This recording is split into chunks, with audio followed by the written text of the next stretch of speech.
Welcome back to The Big Picture. Phil joins me as we welcome political analyst Bob Davis, former Republican chairman of Erie County, and longtime marketing executive and political guru. I made that up. Sorry, Penny. So I guess that we both want to ask you the question, you know, what do you call that, the standing out, and it's about the what's going to happen, what's going to be the end result of the impeachment trial. Mm-hmm. No shortage of questions there. I don't think there's enough time on the show, Phil. What's going to be the end result of the impeachment trial? What is going to be the end result? Mm-hmm. Acquittal. Mm-hmm. You need 67 members of the United States Senate to convict.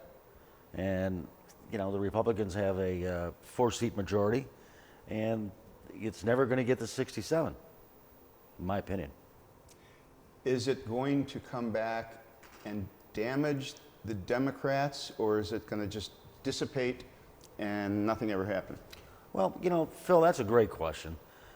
If you look what happened in the House in December, prior to the holiday break, I thought the House made a joke of themselves.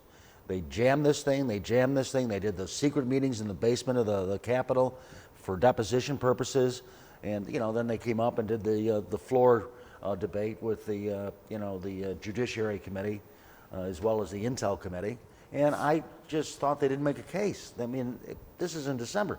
And then they moved to articles of impeachment, and instead of sending it right over to the Senate, which is what has happened in history in the past, they held on to it for another month. I mean, why did they rush to judgment in the House prior to Christmas and then hold the articles of impeachment until middle of January? So, I mean, I think it could, Phil, to your point, I think this thing could seriously backfire on the Democrats, which will put in jeopardy their control of the House of Representatives come January 1st, 2021. Let's talk a little bit about our local issue, about NY27. Sure. Everybody is so, I think it's like in the top of the real elephant in the room. That's what I was trying to say before about impeachment. What do you think about, well, first of all, the candidates? Well, you know, Judge, this is very complicated. And I was talking to John DeShulo about it prior to my coming on today. You've got a situation where, you know, the governor is going to call a special election on April 28th. And, you know, first of all, I think that's not fair, because that is the Democratic presidential primary.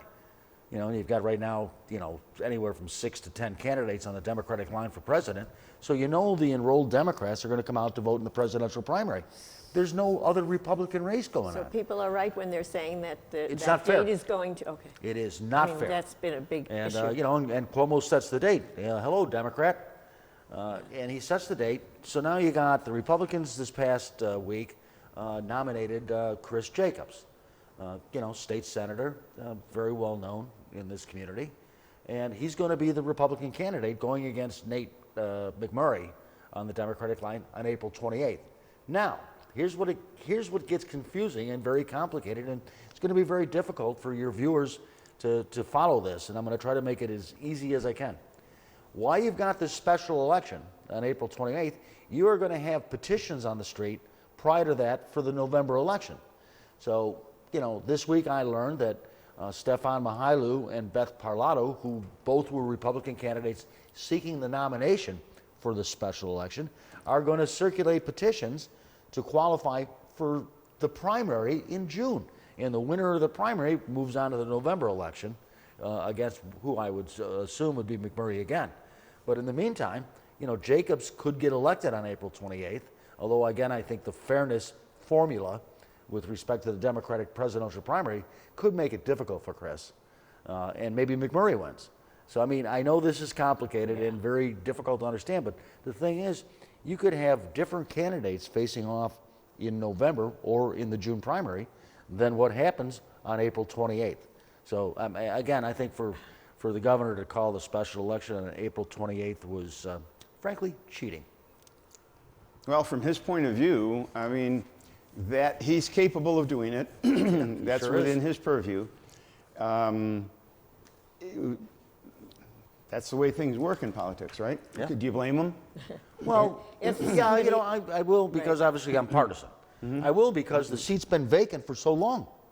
Why did we wait this long? It was convenient for them to wait, him to wait, Right. until April 28th.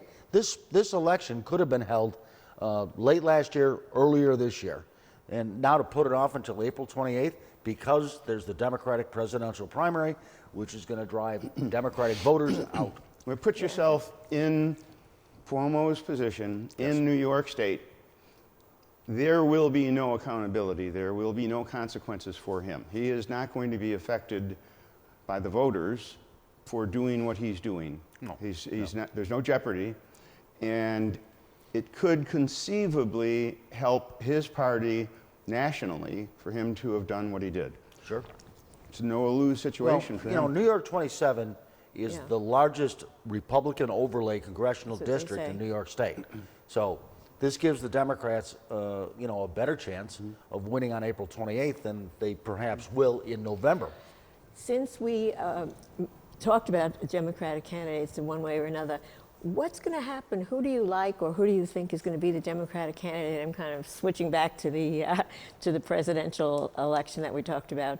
You know, at the beginning we talked about impeachment. I forgot to I'll ask tell you, what, and that's a I great want to question. know.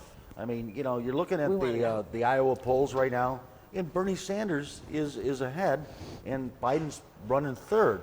Now, again, we got 6 days, 5 days, 4 days to go before that Iowa caucus takes place. But it'd be interesting to see what happens there, and then from there you move on to New Hampshire and then on to South Carolina. But I don't know who the Democratic candidate's going to be right now.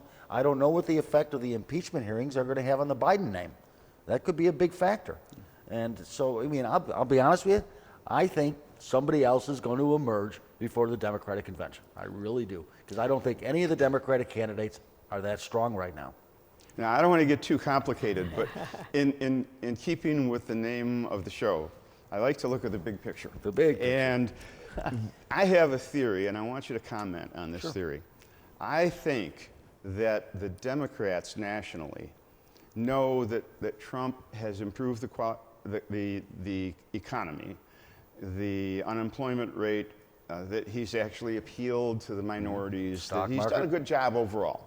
I think that they know he's in a very strong position, and that none of the candidates that they're fielding right now are capable of, realistically capable of defeating him in 2020.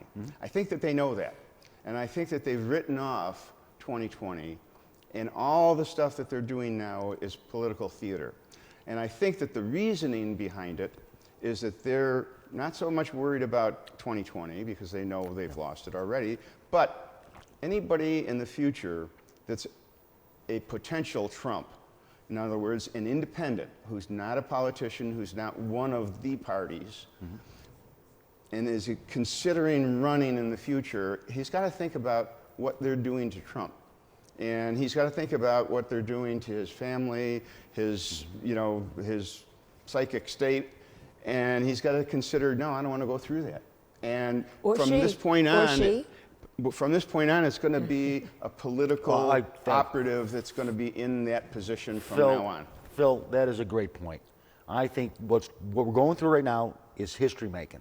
So the next president that gets elected, let's just assume it's a Democrat, and the Republicans take control of the House. The Republican members of the Congress are going to impeach the Democratic president. That's what's going on here. But what they're doing is they're trying to overturn the decision of the voters, which is not right.